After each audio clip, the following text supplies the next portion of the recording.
사회생활 좀 해봤다는 사람들이 내게 늘 해주는 조언이 있었지. 묵묵하게 일하는 걸로는 부족하다고. 사람들은 얼마나 열심히 일하는지 말로 하고 행동으로 보여줘야 알아준다고. 그래, 말로 해야 알아주는 건 맞는데 그게 참 구차하다. 지금 보니까 나한테 이런 조언해줬던 사람들 상처받은 사람들일 거다. 열심히 일하는데 사람들이 너무 몰라줘서 상처받은 사람들. 책 읽는 다락방의 제이입니다. 2014년 TVN에서 방영된 드라마 미생 기억하시나요? 직장인들의 애환을 소재로 현실적인 직장 생활의 모습과 배우들의 명품 연기로 많은 사람들에게 사랑을 받았던 드라마였습니다.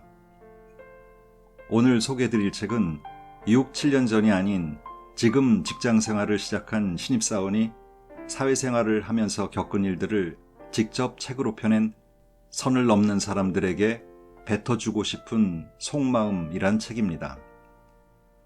출판사 웨일북스에서 펴냈고 작가는 김신영입니다.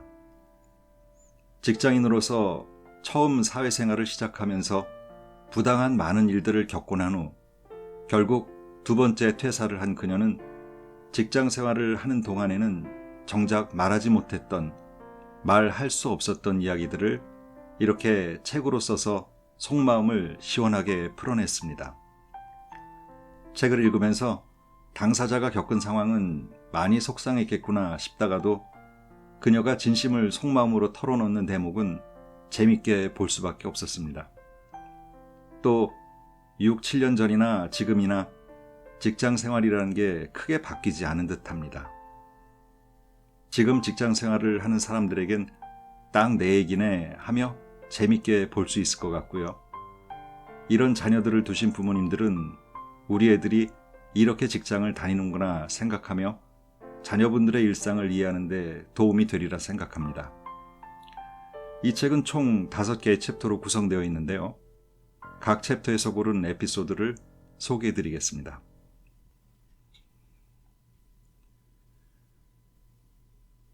힘든 일 있으면 말해봐.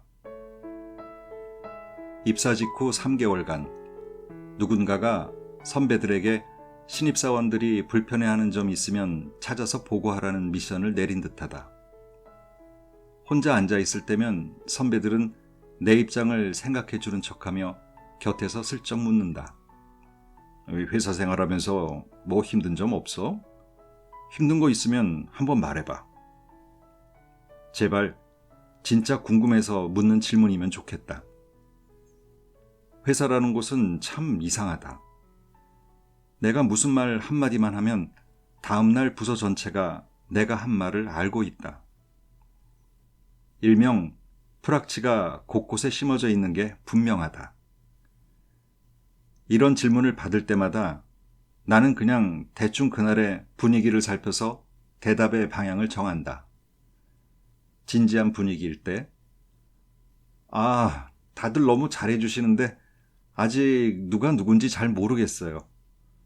저번에 엘리베이터에서 인사 안 한다고 혼났는데 저는 정말 그분이 누군지 몰랐거든요. 가벼운 분위기일 때, 에이, 없어요. 다들 잘 챙겨주세요. 정말 아무 문제도 없는데요. 둘 다 새빨간 거짓말이다, 이 자식들아. 나날이 숨이 막혀 죽을 지경이다. 주변 사람들에게 그다지 관심도 없는 내가 사람을 이토록 미워할 수 있는 인간이었나 싶을 정도다. 아니, 이 사람들은 무슨 단세포도 아니고 이런 분위기에서 힘든 점 없느냐고 대놓고 물어보면 도대체 누가 이것 때문에 너무 힘들어요 하고 직접적으로 말할 수 있다는 걸까? 나더러 대놓고 고자질하라는 거야? 한 번은 옥상에서 옆팀 대리님이 비슷한 질문을 또 던지시길래 비꼬듯 넋두리를 한 적이 있었다. 어차피 바뀌지도 않을 텐데요. 그랬더니 안 바뀌어. 바꾸려고 하면 너만 힘들다 하는 대답이 돌아왔다. 역시나였다. 말에서 해결될 일이 없다면 일말의 기대도 하지 않기로 결심했다. 한 회사의 조직 문화가 바뀐다는 건 생각보다 더 오랜 시간과 많은 투자가 필요하다. 조직이 변화해가는 긴 시간 동안 나 같은 마루타 수십 명의 희생 또한 막을 수 없다. 사실 인정하기 싫지만 이 모든 상황이 내 능력이 부족한 탓이라는 걸 알고 있다. 모두가 일하기 좋다고 하는 회사를 내 맘대로 골라서 갈 수 없었으니까. 취업하려면 일단 면접에 붙어야 했고, 그래서 재빨리 회사의 사람들이 원하는 모습에 날 끼워 맞춰버린 탓도 있다. 체질에 맞지도 않는 조직 문화에 하루 종일 억지로 날 끼워 맞추고 있으니 마음이 편하지 않은 건 너무 당연한 일이다. 그냥 혼자 갈게요. 팀에 신입사원이 들어온다는 건 선배들에게 설레는 일이었나 보다. 한동안 여기저기 다른 팀에 가서 인사하기 바빴고 다들 내게 내부 영업이 뭔지 제대로 알려주고 싶어 하시는 것 같았다. 그래서인지 갑작스러운 소규모 회식 자리가 참 잦았다. 나로서는 예고 없이 갑자기 불려가는 회식 자리가 달가울 리 없었다. 며칠 내내 이름, 나이, 사는 곳, 학교 등 나의 신상 정보를 낯선 분들에게 오픈했다. 예의상 묻는 건 알지만 어느 순간부터 사람들의 관심이 참으로 지긋지긋했다. 그래도 1차까지는 날 소개한 선배들의 체면도 있으니까 예의로 자리를 지켰다. 밤 11시쯤 그제야 옮긴 2차의 화두는 너 우리한테 여자 대접 기대하지 마라. 너 뽑아준 나한테 고맙게 생각해야 돼. 이런 거지 같은 말들이었다. 들려오는 말을 한마디씩 주워 담다 보니 내 인내심은 금세 바닥을 보였고 집에 가고 싶은 욕구가 한층 더 짙어졌다. 결국 3시간 만에 머뭇거리다가 입을 열었다. 저 이만 먼저 집에 들어가 보겠습니다. 전혀 기대도 하지 않았던 선배들의 매너 타임이 시작됐다. 왜? 늦었으니까 더 있다가 저 2차장한테 집까지 태워달라 그래. 혼자 가면 위험해. 괜찮아요. 그냥 택시 타고 혼자 가겠습니다. 먼저 일어나 보겠습니다. 그러면 저 남자친구한테 데리러 오라 그래. 혼자는 위험해서 못 보내. 남자친구 오면 그때 확인받고 일어나. 아니에요. 괜찮아요. 그냥 지금 일어나 보겠습니다. 안 돼. 부장님, 저는 이런 게 여자 대접이라고 생각합니다. 그냥 혼자 알아서 집에 잘 들어가겠습니다. 내일 뵙겠습니다. 순식간에 분위기가 험악해지긴 했지만 내일 일은 내일에 맡기기로 하고 인사하자마자 바로 뛰쳐나왔다. 늦어서 위험하니까 집에 데려다 주겠다니. 솔직히 말하면 내 눈에는 이 사람들이 훨씬 더 위험해 보인다. 이전부터 계속 집에 데려다 주겠다는 게 기본 매너인 듯이 자기 멋대로 호의를 베풀어 놓고 나더러 알아서 고마워하라는 태도들이 상당히 거슬린다. 그냥 집 근처에 세워달라고 해도 굳이 집 앞까지 데려다주는 2차장의 모습은 무례해 보이기까지 한다. 집에 잘 들어갔으면 잘 들어갔다고 문자 한 통 보내라는 부장님의 지시도 따라주기가 영 불편하다. 이보세요.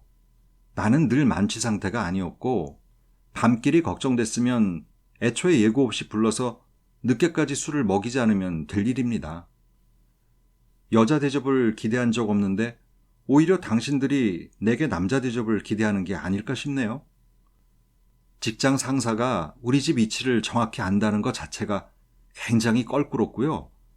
내키지 않는 호의더라도 받으면 마땅히 고마워해야 한다는 논리도 싫습니다.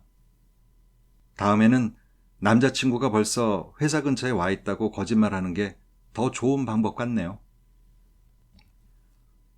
저번에 알려줬잖아. 내 법인카드로 실회식비를 대신 긁었다. 월말이라 그룹웨어에서 회계 처리를 하려고 보니 회식비 청구는 처음이라 도대체 어찌해야 할지 난감했다. 어쩔 수 없이 뒤에 계신 이 차장님께 다시 물어보았다. 내가 저번에 한번 알려줬잖아. 날선 반응이 돌아왔다. 한 번 말하면 딱 알아들어야 하는데 바보처럼 왜 그걸 다시 물어보냐는 느낌이 말 속에 들어있었다. 사람들이 종종 내게 해줬던 말을 다시금 떠올렸다. 누가 너한테 일을 알려주는 건 이 사실 따지고 보면 당연한 게 아니야. 그러니까 감사하게 생각해야 돼. 그래도 억울한 마음이 좀처럼 가시질 않자 또 몹쓸 속마음이 야단이다. 이건 저번에 했던 거랑 다른 건데. 너도 맨날 회계부서에 전화해서 물어보잖아. 전에는 다른 데 가서 묻지 말고 자기한테 먼저 물어보라고 했으면서. 그냥 말로만 쓱 알려줬잖아요. 지금 모니터에 보이는 버튼만 몇 개인데. 딱 한 번 알려줬으니까 모를 수도 있는 게 더 당연한 거 아닌가? 이건 그냥 상사가 내가 이런 업무는 모를 수도 있다는 걸 모르는 거다. 어떨 때는 너무 간소한 설명, 어떨 때는 너무 넘치는 설명이라서 이제는 질문을 꼭 해야 하는지도 잘 모르겠다. 질문을 안 하면 넌 일에 관심이 없다. 열정이 없으니 궁금한 게 없지 않느냐 닥달하고, 질문을 하면 넌 지금 이걸 몰라서 묻는 거냐? 이런 건 좀 네가 알아서 좀 해. 지난번에 내가 알려주지 않았어? 라며 화를 낸다. 도대체 어느 장단에 맞춰야 할까? 그 장단을 내가 맞출 수 있으면 신입사원이겠냐고 따져 묻고 싶다. 또 5분이면 금방 해결될 만한 일들인데 도대체 대답을 듣기까지 몇 시간을 기다려야 하는 건지. 사실 이런 잡다한 지식들은 시간이 지나면 저절로 알게 되는 건데 뭐 그렇게 잘난 거라고 비싸게 구는 거야? 상사들은 알게 모르게 나한테서 넌 모르는 거 난 알고 있다는 우월감을 느끼고 싶어 한다.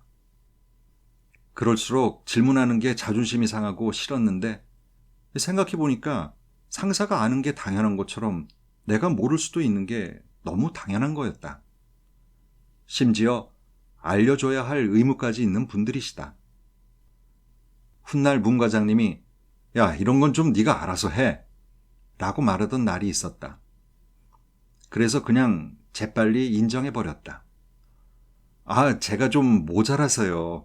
그러니까 좀 알려주세요. 그랬더니 평소보다 더 빨리 알려주시는 게 아닌가. 어차피 알려줄 일이면 그냥 곧바로 알려주면 참 좋겠는데 내가 액션을 취해야만 피드백 시간이 줄어든다는 현실이 의아스럽다. 역시 여전히 어렵다. 직장. 컴퓨터 다룰 줄 모르는 상사. 요즘 같은 시대에 컴퓨터 다룰 줄 모르는 상사가 아직도 회사에 살아남아 있다. 그룹웨어랑 메일 정도만 간신히 확인하고 그 외의 작업들은 전혀 할 줄 모르는 상사가 내 직속 상사가 되면 불상사가 생긴다. 상사가 컴퓨터가 대단한 물건이라는 것까지는 잘 알고 있는데 어떻게 작업되는 건지는 정말 일도 모른다는 것이다. 이 말인즉 젊은 애들이 손만 몇 번 까딱하면 저절로 그림 한 폭이 완성되는 놀라운 기적을 꿈꾼다는 뜻이다. 컴퓨터 모니터를 보고는 이거 지도 모양은 남기고 팀별 담당 지역 확인해서 색깔별로 영역 표시해줘. 금방 하지? 지도 뽑은 거 한쪽 벽에 더 크게 붙여놓을 건데 안에 경쟁사들 다 표시해서 확인할 수 있게 작업 좀 해봐. 그냥 인쇄만 하면 되잖아. 야, 이 사진 홍보용으로 쓰면 좋을 것 같아. 근데 뒤에 나온 사람들이 있으니까 좀 자연스럽게 좀 가려봐. 블로그에도 좀 올리고. 다른 팀은 네이버 카페 개설해서 고객 유치하더라고. 야, 우리 팀도 좀 하자. 카페 얼른 개설해서 네가 좀 꾸며봐. 그냥 버튼 하나 누르면 컴퓨터가 모든 작업을 스스로 끝낸다고 착각하신다. 포토샵도 해야 하고, 노가다도 해야 하고, 인쇄소도 직접 가야 하고, 카페 페이지 관리는 매일 해야 하는 일인데, 이쯤 되면 내가 지금 어느 부서에서 일하는지 구분도 안 된다. 게다가 막상 해놓으면 사진이 너무 작아서 눈에 안 보인다. 너는 감각이 없냐? 좌우 대칭 좀 맞춰라. 하면서 하루에도 몇 번씩 수정 작업을 반복하게 만드는데 바라는 것도 많고 나름대로 기준도 더럽게 까다롭다. 그렇게 쉬운 거면 네가 직접 하세요. 인간적으로 네가 비서가 있는 것도 아니고 컴퓨터는 좀 배워야 하는 거 아니냐? 그리고 요즘 비대칭이 더 감각적이거든. 이런 일이 또 빈정상하는 게 막상 일을 어렵게 끝내도 내가 얼마나 고생해서 한 건지 상사는 전혀 모른다는 것이다. 컴퓨터만으로도 안 되는 게 없는 세상인 건 맞다. 하지만 적어도 컴퓨터가 마법사는 아니라는 건 상사가 알아야 하지 않을까? 디자인이 그렇게 쉽게 뚝딱 되면 디자인팀이 왜 따로 있겠는가? 어르신, 저희한테 감각 없다고만 하지 마시고요. 제발 좀 컴퓨터 좀 배우세요. 가끔 사모님한테 이치하는 것도 저한테 시키시던데 절 너무 믿으시는 거 아닙니까? 야근이 꼭 필요해? 오늘은 어쩐 일로 회식이 1.5차 정도에서 마무리됐다. 회식 자리로 바로 튀어오느라 미처 챙기지 못했던 가방을 되찾으러 문 과장님과 함께 나란히 사무실로 복귀했다. 그 순간 문 과장님 머릿속에 지난 날이 떠오른 모양이었다. 회사를 가까스로 밝히고 있는 희미한 로비 불빛을 보며 문 과장님이 한마디 하셨다.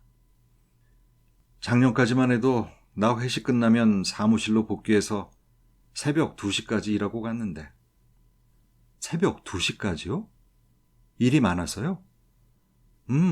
지금 엄청 좋아진 거야. 다시는 못하겠다.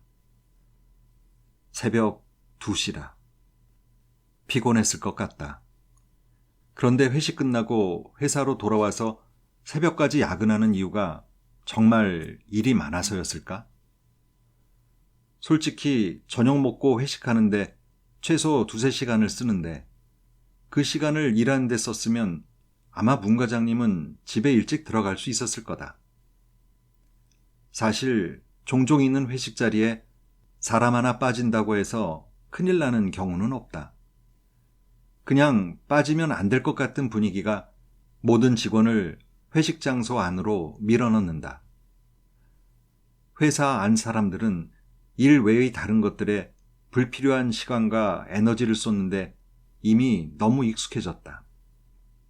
목적 없는 술자리, 옥상에서 습관적으로 태우는 담배, 결과 없이 흐지부지 끝나는 회의, 질책만이 목적인 비생산적인 대화들, 많은 부분에 시간을 허투루 소비한다.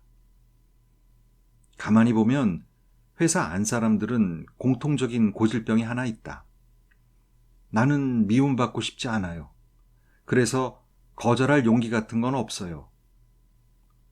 일종의 애정결핍 같은 건가? 직장 상사들은 하나같이 죄다 예스맨이다. 이상하게 누가 봐도 아닌 행동에 모든 사람들이 좋아요를 외친다. 상사에게 미움을 받으면 인생이 극심히 고달파지니까 다들 죽을 힘을 다해 참는 걸까? 그냥 모든 사람들이 싫어요를 입에 달고 사는 또라이가 됐으면 좋겠다. 팀원들과 불필요한 회식을 할 때마다 이 소모적인 야근의 근본 원인이 무엇인지 깊게 고민해 보았다. 내가 내린 결론은 바로 불행하다고 생각하는 가정이다. 부장님, 팀장님, 상무님, 부사장님은 죄다 무슨 집에 가기 싫은 귀신이 온몸에 덕지덕지 붙어 있는 것 같다. 집에 있는 가족들한테 미움받을 용기는 이리도 넘쳐나면서 왜 다들 상사한테 미움받을 용기는 눈꼽만큼도 없는 건지 아이러니하다. 가족한테는 밉보여도 먹고 사는데 문제가 되진 않지만 상사한테는 밉보이면 먹고 사는데 문제가 돼서일까? 도대체 누가 상사한테 미움받으면 먹고 살기 힘든 구조를 만들어 놨을까? 결혼은 만사형통. 30대에 가까워질수록 결혼에 대한 질문이 무차별적으로 들어온다. 26세부터 이런 질문을 수도 없이 들어왔다는 게 나조차도 믿기지 않는다. 아주 집요할 정도로 해대는데 이제 일일이 대꾸하는 것도 좀 웃긴 것 같아서 그때그때 상황 봐서 대충 얼버무린다. 결혼하면 내 인생이 만사형통인 것처럼 질문하는 사람들을 마주할 때마다 머리가 지끈거린다. 조언인지 비난인지 모를 말들과 이상한 질문은 면접장이든 일하는 회사 아니든 장소를 가리지 않는다. 내가 연애 중인지, 연애에서 자유로운 상태인지 상황조차 가리지 않고 질문이 쏟아진다. 면접장에 들어서면 면접관들이 묻는다. 결혼은 언제 할 생각이에요? 결혼해도 계속 일을 할 생각이에요? 면접장만 아니었으면 제대로 솔직하게 대답했을 거다. 저야 아직 모르죠. 남자도 일해서 돈 벌어야 결혼하듯이 저도 일하고 돈 벌어야 결혼할 거 아니에요. 그 돈이 언제 모일지 제가 어떻게 알겠어요? 아직 일은 시작조차 안 했는데. 그리고 결혼이 마음먹으면 바로 할 수 있을 만큼 쉬운 거면 이 세상에 미혼인 사람이 왜 그렇게 넘쳐나겠어요? 또 결혼해서 이 일을 계속할지 안 할지도 아직 모르죠. 아직 안 해봤는데 앞으로 계속할지 안 할지 제가 그걸 어떻게 알겠어요? 제가 계속 일을 하고 싶다고 하면 할 수는 있나요? 진짜 당신들은 왜 나만 가지고 그래요? 결혼이 여자 혼자 하는 건 아니잖아요. 둘이 하는 거지. 회사에서도 마찬가지다. 뜬금없이 상사가 와서 묻는다. 애인은 있어? 사귄 지는 얼마나 됐어? 애인 직업은 뭐야? 돈은 잘 버니? 오래 사귀었으면 같이 돈 모아서 언제쯤 결혼하자는 계획 같은 거 있을 거 아니야. 시간 금방 간다. 여자는 좀 다르거든. 너도 이제 곧. 상사가 나보다 어른만 아니었으면 이렇게 대답했을 거다. 야, 내 결혼 계획을 왜 너한테 말해줘야 되냐? 말 앞에 너 생각해서 하는 말인데 이런 말 붙이면 비난이 아니라 조언 같아 보여? 너 곧 40인데도 결혼할 준비 안 됐잖아. 그런데 내가 결혼할 준비가 안 된 걸 굳이 너한테 비난받아야 돼? 여자는 좀 다르다고? 도대체 무슨 자신감이야? 정말 남자는 나이 먹어도 괜찮다고 생각하는 거야? 그리고 제발 걱정 마라. 너는 내 잠재적 연애 대상에 있지도 않어. 나는 네가 하나도 안 궁금한데 너는 왜 자꾸 남 일에 감나라 배나라 하냐? 요즘 네가 좀 살만한가 보지?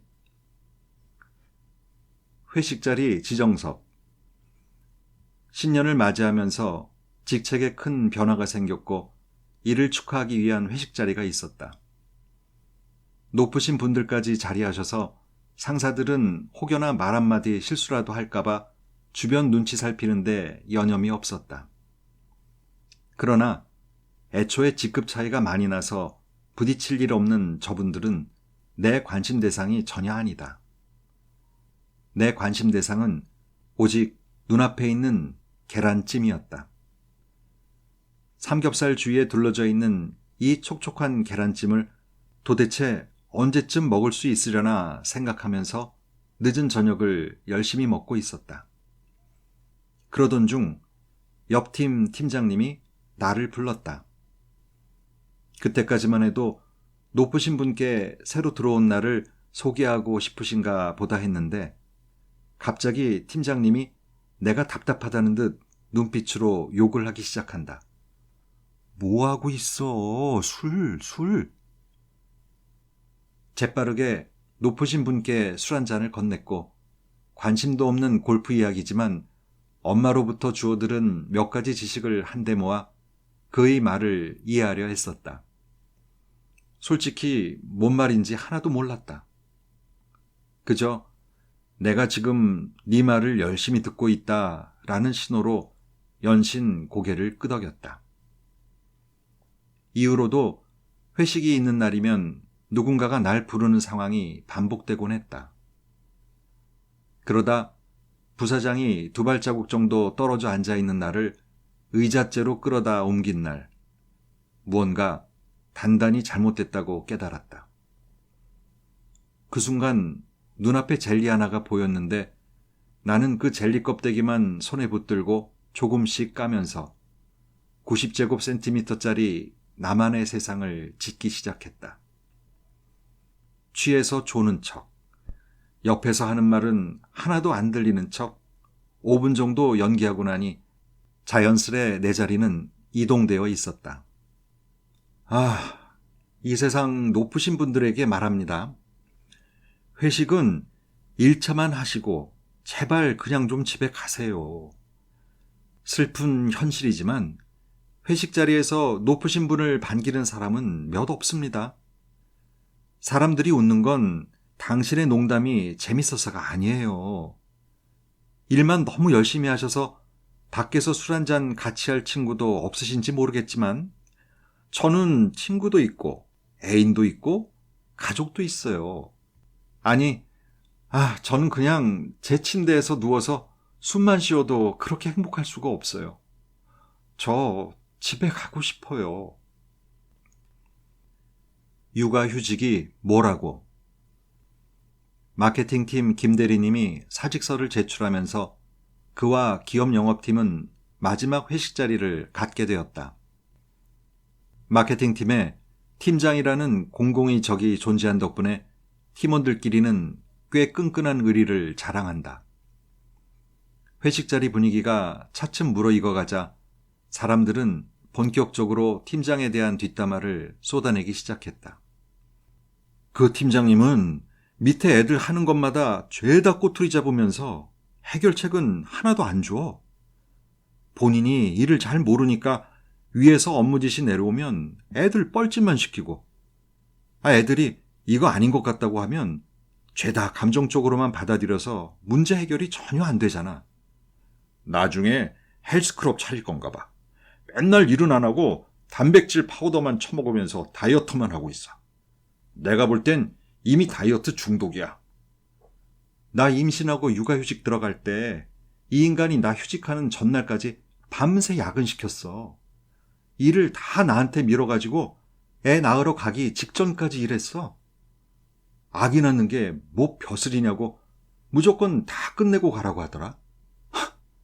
복직했을 땐 쉬다 왔으니까 더 열심히 일하라고 했어. 다시 생각해도 이상한 사람이야. 나 그 인간 때문에 과로해서 병원도 가고 했었잖아. 보통 모든 사람들이 한 목소리로 욕하기가 참 쉽지 않은데 도대체 마케팅팀 팀장님은 인생을 어떻게 살아오셨기에 평판이 이 모양인가 호기심이 생길 정도였다. 이런 분도 직장 생활을 이렇게 오래 하는데 내가 성격이 이상해서 직장 생활을 못하는 건 아닌 것 같다 하는 생각에 왠지 모를 위로가 되기도 했다. 동시에 이렇게 약간 사이코패스 같아야 직장 생활을 마이웨이로 편하게 할 수 있는 건가 싶었다. 이 과장님이 육아휴직 들어가면서 겪었던 수모를 토로할 때에는 이런 사람이 우리 아빠가 아니어서 정말 다행이라는 생각이 들었다. 자기 누뚱이 딸은 소중하면서 출산하러 들어가는 다른 집 엄마한테는 애 낳는 게 무슨 벼슬이냐며 따지는 그의 태도는 거의 폭력 충동을 불러일으켰다. 이런 사람과 가정을 꾸리느니 평생 독신으로 사는 게 나을 것 같았다. 그 팀장님이 집에 들어가서 아내한테 하는 행동. 굳이 안 봐도 다 알 것 같다. 음성 지원까지 되는 느낌이다. 여자가 말이야. 네가 알면 뭘 얼마나 안다고 그래? 내가 다 알아서 할 테니까 넌 그냥 집에만 가만히 있어. 나는 회사 나가서 일하잖아. 주말에는 네가 좀 알아서 해. 남자는 이런 거 하는 거 아니야. 돈 벌어다 주면 내 책임은 다 한 거지. 이런 사람은 회사나 집구석에서 그냥 추방해버려야 하는 거 아닐까? 임신과 출산이 한 사람의 몫이라고 생각하는 사람이 늦둥이를 낳고 키우다니. 지금이야 애가 너무 이뻐서 마냥 좋겠지만 나중에 애가 문제라도 일으키면 아마 아내한테 이게 다 네가 잘못 키워서 그래 라는 멍멍이 같은 소리만 계속 지저대고 있을 거다. 제발 이런 사람은 결혼을 하지 말든지 애를 낳지 말든지 둘 중 하나는 포기하고 살면 좋겠다. 김신영 작가는 에필로그에서 이렇게 말합니다. 가볍게 생각하면 한없이 가볍고 무겁게 생각하면 한없이 무거운 일들이다. 지나고 보면 별거 아닌 일들에 참 많이 아프고 서러워했고 시간이 지나도 아물지 않을 만큼의 깊은 상처는 아직도 마음을 쑤신다. 하지만 아이러니하게도 나는 여전히 출퇴근을 반복하고 있고 한동안은 더 출퇴근을 반복하며 퇴근 후의 삶을 그려나갈 것 같다. 내 이야기가 모든 직장인들의 입장을 대변한다고 생각하지는 않는다. 혹여나 내가 잘못했고 내가 이상하다며 자책하고 숨어있는 세상의 김사원들에게 작은 힘이라도 될 수 있다면 그것만으로 이 책의 존재 가치는 충분하다. 당신에게 작은 위로가 되기를 바라며 이 글을 마친다. 오늘도 좋은 하루 되세요.